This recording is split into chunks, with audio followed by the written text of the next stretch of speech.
ಆರೋಪಿ ಅಥವಾ ಆರೋಪಿ ಸ್ಥಾನದಲ್ಲಿದ್ದಾರೆ, ಅಪರಾಧಿ ಆಗ್ತಾರೆ. ಸಾವಿರಾರು ಕೋಟಿ ರೂಪಾಯಿಗಳ ಲೂಟಿ ಮಾಡ್ತಕ್ಕಂಥ ದಂಧೆಗೆ ಅವಕಾಶ ಮಾಡಿ ಇವತ್ತು ನೇರವಾಗಿ ಅವರ ಬುಡಕ್ಕೆ ಬರ್ತಾ ಇದೆ ಆಗಿ ಮುಂದೆ ಅಪರಾಧಿ ಆಗ್ತಾರೆ. ಆರ್ಥಿಕ ದೌರ್ಜನ್ಯ ಮಾಡ್ತಕ್ಕಂಥ ಕೆಲಸ ಮಾಡ್ತಾ ಇದೆ. ಸುಮಾರು 40,000 ಕೋಟಿ ಹಣವನ್ನ ದುರುಪಯೋಗ ಮಾಡಿಸಿರ್ತಕ್ಕಂಥ ಒಬ್ಬ ಅಪರಾಧಿ ಸ್ಥಾನದಲ್ಲಿ ಮುಖ್ಯಮಂತ್ರಿಗಳು ನಿಂತು SC/ST ಜನಾಂಗಕ್ಕೆ ಇಟ್ಟಿರ್ತಕ್ಕಂಥ ಹಣವನ್ನ ಲೂಟಿ ಮಾಡ್ತಕ್ಕಂಥದ್ದು. ಸಿದ್ದರಾಮಯ್ಯ ರಾಜೀನಾಮೆ ಕೊಡ್ಲಿಲ್ಲ ಅಂತ ಹೇಳಿದ್ರೆ ಅವರನ್ನ ಜೈಲು ಕಳಿಸ್ತಕ್ಕಂಥ ಹೋರಾಟಕ್ಕೆ ನಾವು ಕರೆ ಕೊಡಬೇಕಾಗುತ್ತೆ ಅಂತ ಹೇಳಿ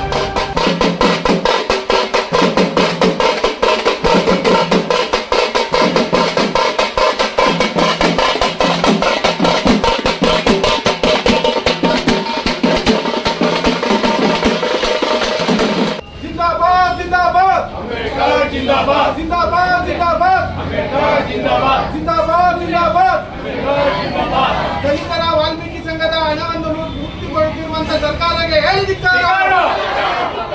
ಅಂಬೇಡ್ಕರ್ जिंदाबाद जिंदाबाद जिंदाबाद अंबेडकर जिंदाबाद ಡಾಕ್ಟರ್ ವೆಂಕಟಸ್ವಾಮಿ ಅವರಿಗೆ ಡಾಕ್ಟರ್ ವೆಂಕಟಸ್ವಾಮಿ ಅವರಿಗೆ ದಲಿತರ ಕೇಂದ್ರ ಬಿಂದು ಡಾಕ್ಟರ್ ವೆಂಕಟಸ್ವಾಮಿ ಅವರಿಗೆ ಸ್ವಾಭಿಮಾನಿ SC/ST ಸಂಘಟನೆಗಳ ಒಕ್ಕೂಟ ಅದರ ರಾಜ್ಯ ಅಧ್ಯಕ್ಷನಾಗಿ ಡಾಕ್ಟರ್ ಎಂ ವೆಂಕಟಸ್ವಾಮಿ ನಾನು ಈ ದಿನ ನೆಲಮಂಗಲದ ತಾಲೂಕು ಕಚೇರಿ ಮುಂದೆ ಧರಣಿ ನಡೆಸಿ ತಹಸೀಲ್ದಾರ್ ಅವರ ಮೂಲಕ ರಾಜ್ಯಪಾಲರಿಗೆ ಮನವಿ ಪತ್ರ ರವಾನೆ ಮಾಡ್ತಕ್ಕಂಥ ಹೋರಾಟಕ್ಕೆ ಚಾಲನೆ ಕೊಟ್ಟಿದ್ದೀವಿ. ಇಡೀ ರಾಜ್ಯದಾದ್ಯಂತ ಈ ಅಭಿಯಾನ ಪ್ರಾರಂಭ ಆಗಿದೆ. ಈ ದೇಶದ ಈ ರಾಜ್ಯದ SC/ST ಜನಾಂಗಗಳ ಮೇಲೆ ನಡೀತಾ ಇರ್ತಕ್ಕಂಥ ದೌರ್ಜನ್ಯಗಳೇನಿದ್ದಾವೆ ಆ ದೌರ್ಜನ್ಯಗಳ ಜೊತೆಗೆ ಇದೀಗ ರಾಜ್ಯ ಸರ್ಕಾರ ನೇರವಾಗಿ ಅವರ ಮೇಲೆ ಆರ್ಥಿಕ ದೌರ್ಜನ್ಯ ಮಾಡ್ತಕ್ಕಂಥ ಕೆಲಸ ಮಾಡ್ತಾ ಇದೆ.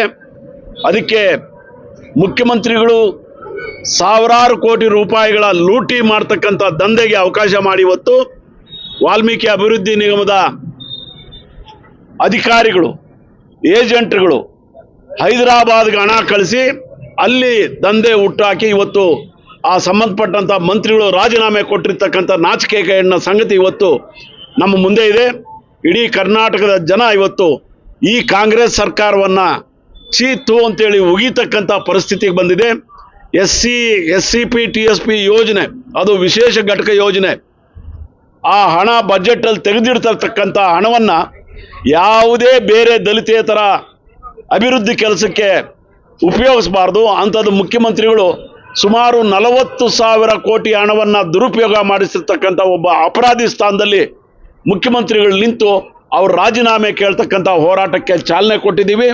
ನಾವು ಈಗ ತಾನೇ ತಹಸೀಲ್ದಾರ್ ಅವ್ರಿಗೆ ಮನವಿ ಪತ್ರ ತಲುಪಿಸಿದ್ದೀವಿ. ಮನವಿ ಪತ್ರ ಗವರ್ನರ್ ಕೊಟ್ಟಿರ್ತಕ್ಕಂಥ ಮನವಿ ಪತ್ರ ಅವ್ರು ರವಾನಿಸ್ತಾ ಇದ್ದಾರೆ.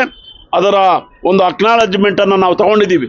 ಈ ಅಭಿಯಾನದ ಮುಖೇನ ನಾವು ಇಡೀ ರಾಜ್ಯದ ಜನತೆಯಲ್ಲಿ ವಿನಂತಿ ಮಾಡ್ತಾ ಇದ್ದೀವಿ, ಬಡವರಿಗೆ ಅನುಕೂಲ ಆಗಲಿ ಅಂತೇಳಿ ಸರ್ಕಾರವನ್ನು ಬದಲಾವಣೆ ಮಾಡಿ ಕಾಂಗ್ರೆಸ್ ಸರ್ಕಾರವನ್ನು ತಂದರೆ ಇವತ್ತು ಬಡವರ ಬದುಕನ್ನೇ ಕಿತ್ಕೊಳ್ತಕ್ಕಂಥ ಭಾಳ ಪಾಪಿ ಕೆಲಸವನ್ನು ಸಿದ್ದರಾಮಯ್ಯ ಸರ್ಕಾರ ಮಾಡ್ತಾ ಇದೆ. ಅದಕ್ಕಾಗಿ ಈ ರಾಜೀನಾಮೆ ಕೊಡ್ತಕ್ಕಂಥ ಸಿದ್ದರಾಮಯ್ಯ ಅವರು ತಾವು ಮಾಡಿರ್ತಕ್ಕಂಥ ತಪ್ಪು ಬೇರೆ ಬೇರೆ ನೂರಾರು ತಪ್ಪುಗಳಿವೆ. ಆದರೆ SC/ST ಜನಾಂಗಕ್ಕೆ ಇಟ್ಟಿರ್ತಕ್ಕಂಥ ಹಣವನ್ನು ಲೂಟಿ ಮಾಡ್ತಕ್ಕಂಥದ್ದು, ಅದನ್ನು ಬೇರೆ ಬೇರೆ ಅಭಿವೃದ್ಧಿ ಕೆಲಸಗಳಿಗೆ ಬಳಸಿರ್ತಕ್ಕಂಥದ್ದು ಅಕ್ಷಮ್ಯ ಅಪರಾಧ. ಇದು ಅವರೇ ತಯಾರು ಮಾಡಿರ್ತಕ್ಕಂಥ ಕಾಯ್ದೆ ಮತ್ತು ಕಾನೂನಲ್ಲಿ ಇದಕ್ಕೆ ಅವಕಾಶ ಇಲ್ಲ. ಅದಕ್ಕೆ ಸಮಾಜ ಕಲ್ಯಾಣ ಸಚಿವರಿರಲಿ, ಅವರ ಸಚಿವ ಸಂಪುಟದ ಸಚಿವರಿರಲಿ, ಅವರನ್ನು ನಿಯಂತ್ರಿಸ್ತಕ್ಕಂಥದ್ದು, ಅವ್ರಿಗೆ ಮಾರ್ಗದರ್ಶನ ಕೊಡ್ತಕ್ಕಂಥದ್ದು ಮತ್ತು ಆರ್ಥಿಕ ಇಲಾಖೆ ಕೈಯಲ್ಲಿಟ್ಕೊಂಡು ಅವರೇ ಇವತ್ತು ಈ ತಪ್ಪನ್ನು ಮಾಡಿರೋದ್ರಿಂದ ನಾವು ನೇರವಾಗಿ ಮುಖ್ಯಮಂತ್ರಿಗಳು ರಾಜೀನಾಮೆ ಕೊಡಬೇಕಂತೇಳಿ ಗವರ್ನರ್ ಹತ್ರ ಒತ್ತಾಯ ಮಾಡ್ತಾ ಇದ್ದೀವಿ. ಈಗ ಗವರ್ನರ್ ಕಚೇರಿಯಲ್ಲಿ ನಮ್ಮ ನಿಯೋಗ ಮಾತುಕತೆ ನಡೆಸ್ತಾ ಇದೆ. ಇವರ ರಾಜೀನಾಮೆ ಪಡೆಯಲಿಲ್ಲ ಅಂತ ಹೇಳಿದ್ರೆ 2013ನೇ ಕಾಯ್ದೆ SC/ST SCP TSP ಕಾಯ್ದೆ ಏನಿದೆ ಆ ಕಾಯ್ದೆಯಲ್ಲಿ 7D 7C ಸೆಕ್ಷನ್ಗಳು ತೆಗೆದಿಲ್ಲ. ಇದುವರೆಗೂ ತೆಗಿತೀವಿ ಅಂತ ಹೇಳಿದವರು ತೆಗೆದಿಲ್ಲ. 7D ಮತ್ತು 7C ಸೆಕ್ಷನ್ ಹೇಳೋದು ಅಂತ ಹೇಳಿದ್ರೆ SC/STಗಳಿಗೆ ಅಭಿವೃದ್ಧಿಗೆ ಮೀಸಲಾಗಿರ್ತಕ್ಕಂಥ ಹಣವನ್ನು ನೀವು ರಸ್ತೆಗಳಿಗೆ, ಕೆರೆಗಳಿಗೆ, ಡ್ಯಾಮ್ಗಳಿಗೆ ಮತ್ತಿನ್ಯಾವುದಕ್ಕೂ ಉಪಯೋಗಿಸೋಂಗಿಲ್ಲ.